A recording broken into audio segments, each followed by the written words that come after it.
And yes, we are live. Welcome to Relationship Matters.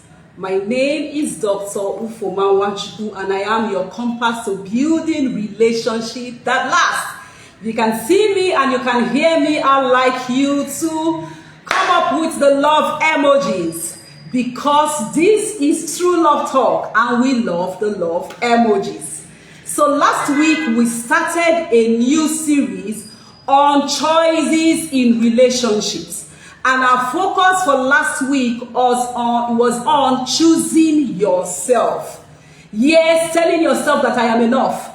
Because if you are not whole and you enter into a relationship, a broken you is going to lead to a broken relationship.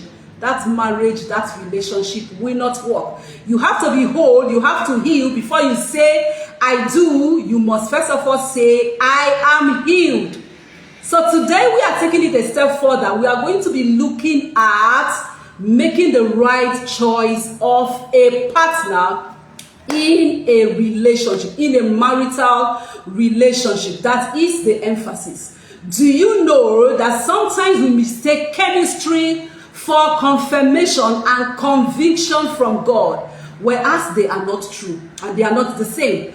Do you know also that sometimes what looks exactly like what you have prayed for might just be a distraction? So yes, Adam had God had told Adam that it was not good for him to be alone. I will make a help meet for you. So God spoke to him clearly and told him, I'm going to make a help that is fit for you. He heard God clearly. But you also know that the first person that came his way was not the wife. What did God bring his way after making that promise? It was animals. That is how some of us, we just hold on and yes, God told me I'm going to get married this year. And so the first person that just comes, just a similar thing to what happened to that king when he went for war and he made a promise to God that the first person that just comes, I will use the person as a sacrifice. And lo and behold, it was the daughter. It was not what he wished for. So the fact that this God has spoken to you clearly does not necessarily mean that the next person that comes your way will be the person that God has planned for you. In fact, the very month that God gave me his word that I was going to meet my life partner, two persons came my way that month. In fact, I think it was the other person that came first. But in fact, in this case, I really didn't even need to pray much because we just did not align. As we go on in this session, you will understand what I mean by we just did not align. So the fact also that, okay, you have prayed and all the characteristics you want in the life of the person you want to get married to, you have found it in the life of this person, that also is not a guarantee that this is the will of God for your life, because goodness does not necessarily mean godness. Please permit my language. So the fact that the person is good, the person is kind, the person loves God, even if the person loves God, does not mean that that person is his will for you, because his will for you is going to be able to align with his plan and purpose for your life. So like I've said, something that you might be thinking, this is what I want, this is what I prayed for, might just be a distraction. Somebody can just come up and tell you that I've prayed and I believe this is the person. This must be the person because this is what I prayed for. And the question that I would ask you would be, have you heard from God? Has he confirmed to you that this is actually his will for you?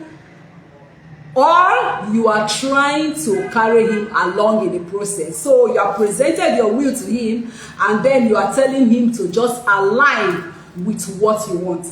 And hey, before you tell me that, what is God doing in this matter? Who instituted marriage in the first place? If I cannot talk about God in this matter, why now?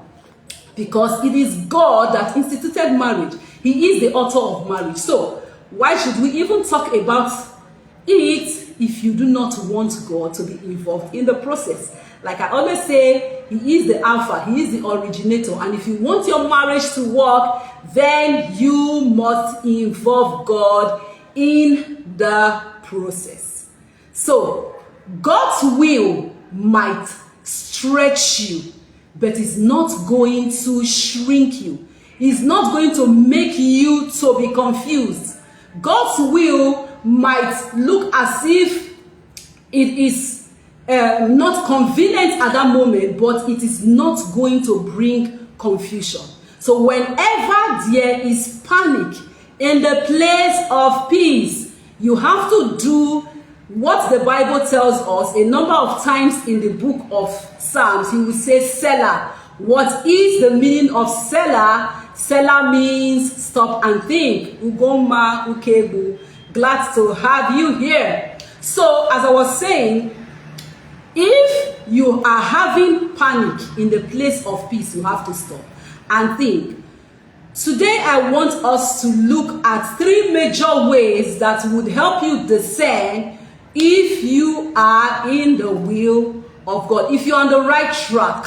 Yes, if you're on the right track, if you are treading the right path as far as your choice of a life partner is concerned. And as usual, we are not going to be making this session too long so that people that want to catch replay, it will not look as if it is a burden to them. Okay, glad to hear that. So today, the first point I want us to look at, if you want to discern what God's will is peace in the place of panic, like I said earlier. So if you know that this person has all the qualities you are looking out for, and yet there is this unrest in you, please park from corner and then seek God's will better. Because Jesus is the Prince of Peace. Many a times we would say it is difficult. How do I know how God speaks? One of the easiest ways to know how God speaks is peace. Peace of mind. So I tell people that even if your wedding card is out, but yet there is this unease, you are kind of happy, but at the same time, there is this unrest in you. There is this uncertainty.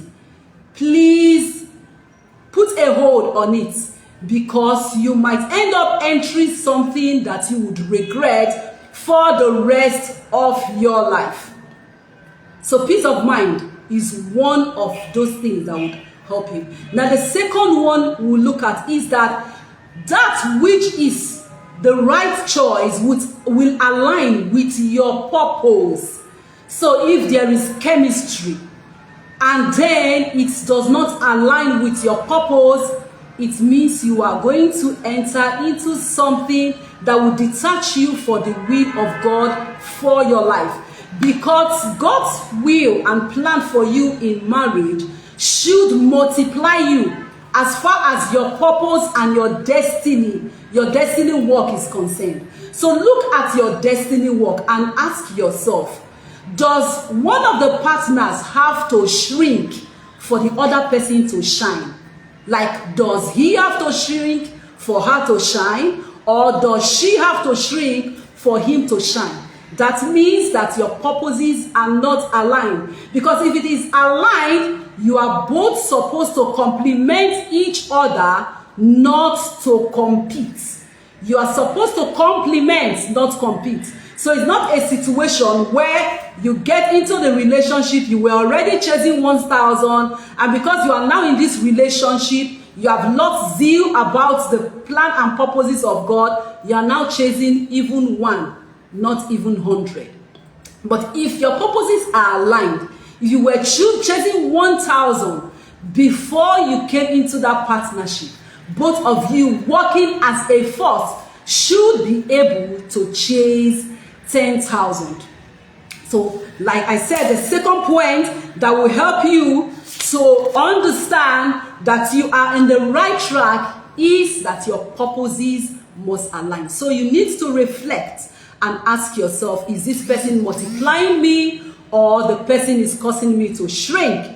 Have I lost interest in the things of God? and in my dreams and passion. It may not necessarily just be an area of ministry, because your ministry can actually be in your marketplace. Yes, your ministry can be in the business and the career that you are doing. So just ask yourself, is this person making my vision to come into actualization? When I met my husband, he asked me, in so and so number of years, where would you want to be? And I told him, I've already started this club. This is my plan. This is my vision. And he told me, after some years, we'll come back and then we'll ask ourselves a question. Have you actualized these dreams? And I tell you, I've not even had, there have not been any need to even come out to do the analysis, because I have multiplied in different ways. So I was sharing with a couple that I'm currently counseling in preparation for their marriage. And I was telling them that I just started True Love Club. We just did one session, 1 year, one edition before I met my husband. By next year, we shall be having our 19th edition. Some persons, they meet their life partners and their dreams will die. Aside True Love Club, in this marriage, I've started the Marriage Foundation Academy. Do you understand? So there is multiplicity. Women of Purpose has also started. So True Love Club itself has grown beyond the position it was when I met him. I met him as somebody that I was a couple at that time. Today I have my personal clinic. And all these are because of his support. So also on his side, because it's not a one-sided thing. So also on his side, as we got married, there is also growth and multiplicity. It was after we got married that he started the church we are planting, that we are pastoring today. So there is also multiplicity in his life. So if the person that you are in partnership with, considering to get married to, is not increasing you in any way, your purposes do not align, you are talking about, for instance, that souls should be won, the person is telling you about how he's going to just waste money on maybe something that does not matter to God, that is not even in God's agenda, then you have to call yourself to order. That is why it is necessary for you to sit down and discuss, because the period of courtship is a time to discuss serious matter, to be in the boardroom, not in the bedroom, so that serious issues can be discussed. And then the last point I'd like to talk about this evening is that it must pass the test of time and counseling. It must pass the test of time and counseling. So some people say, okay, I found the person I want to get married to. And sometimes we mistake God's speed for unnecessary urgency. So the person you said you have just met the person and everything is happening so fast. And we're not against things happening fast. Even in my own case, it happened very fast, but we did not have to jump protocols. Do you understand? So it's happening so fast. Come and meet the church counseling committee. You say there is no time. It is the God of now. It has to happen now. So you are running away from counseling when the Bible has said that in the multitude of counsel there is safety. Okay? So even if God is, if you say God is speaking, then go through the process. Go through the counseling procedures of the church. Some people will not even follow the system of the church. So the church has said we must be informed at least 3 months, or some churches will say 6 months prior to the wedding. No, they are in a hurry. For that reason, they will leave that particular church. They provide to go to just any church where they are not even known. That is a red flag. So if the person comes and says, nah, come and see this, my uncle. No, we have to do it sharp. Come and go through this process. No, come through premarital counseling. Say, I already know everything. Then you must watch out, because that is already a red flag. So it should pass the test of time. It should pass the test of counseling. Those who truly love you should be able to see this person and say, yes, I have prayed about it. and I can give you my go ahead. But if the person is avoiding them, or they see the person and then they are telling you, please, you need to watch, please give yourself a break, take your time and pray more, and you say, no, there's no praying. I have prayed for years and the answer has finally come. There is no need to pray. You might end up rushing into that marriage just for you to rush out. And why am I here as your compass of building relationship that lasts? We are trying and working with God to ensure the statistics of poor marriages and divorced marriages drastically reduced. And that is the reason why I'm here, to help you build a stronger relationship instead of rushing. Have you been blessed by this session? And hey, which of these 3 points I mentioned would got to you? Which of these points were the ones that hit you most? Is it that of peace? Is it that of it aligning with your purpose, or it passing the test of counsel and time? I want you to put that in the comment section. And I also want you to share this video so that other people in your circle will be blessed by this session.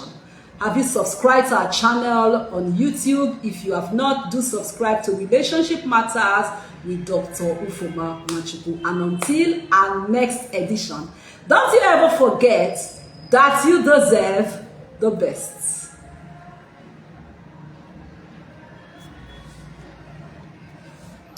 Yes, Ugonma, thank you. I don't know if you have a question. Does anyone have a question? You could just ask that question in the comment section. Yes, Ugoma says she is a testimony. Thank you for joining today. She is a testimony. Hallelujah. Maybe in my inbox, I would like to hear that testimony. Thank you so much for joining us this evening.